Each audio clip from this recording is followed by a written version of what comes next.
mean, there's a time we saw you on the magazine speaking about climate. Maybe you can tell us your passion and what notion you're trying to push on climate.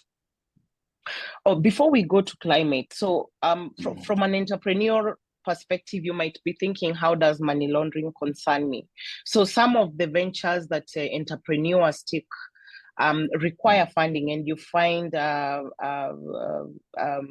ventures coming up to fund you. So when someone is approaching you to provide funding for your project or for whatever you're venturing into, you need to know the source of that money.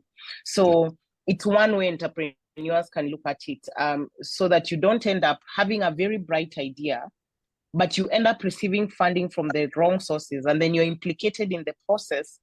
And of course, you'd go down with your idea. Should things ever go wrong, your idea is gone, the venture that you're trying to start is gone, and your name is really gone, and your reputation is gone. So from an entrepreneurial perspective, that's how you could look at it. Yeah. And then coming to your second question on climate, you've mentioned Asia is extremely hot. I'm sure it's not been like that in the last maybe 10 to 20 years. Nairobi is also very hot. I don't know if Munene, are you in Nairobi or where are you currently? Yeah, I'm in Nairobi right now. Yeah, you're in Nairobi, and I can relate to the weather. And we've had a few very hot weeks. And you know how our housing is done. Really, we don't have air conditioning in most of our houses. We depend on the temperature to really regulate itself. But you're getting to a point that some nights you really actually can't sleep. So that's one of the effects of climate change. And climate change results from ignoring the natural consequences of nature. And the natural consequences of nature are applicable even to other factors that are not climate.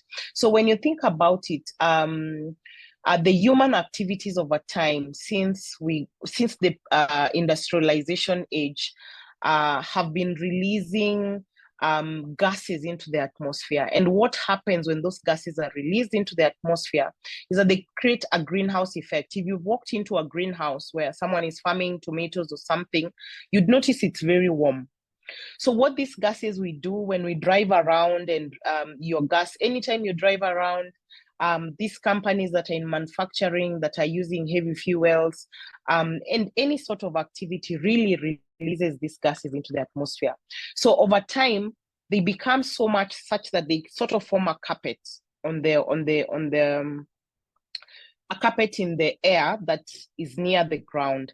And what happens is that the natural process of the earth reflecting heat back into the environment is interfered with. And so we end up trapping the heat. What happens when you trap the heat? You find that generally the world is warming. And that's why you'd find we have unbearable temperatures. There are areas that have wildfires going on. Right now, it sounds a far-fetched idea for Nairobi when we think of wildfires, which we see happening in Canada, in California. But if we don't do something about climate right now, in the next 5 to 10 years, maybe we will be having wildfires in Nairobi. We end up having droughts. You saw the very bad drought we had in 2022 that affected the northern part of the country. And if you remember, people were joking that you could buy livestock, cattle and sheep and goats at 1,000 shillings. But it's not a laughing matter, because those are effects of climate change. And we need to be cognizant as individuals and as corporates and even as entrepreneurs.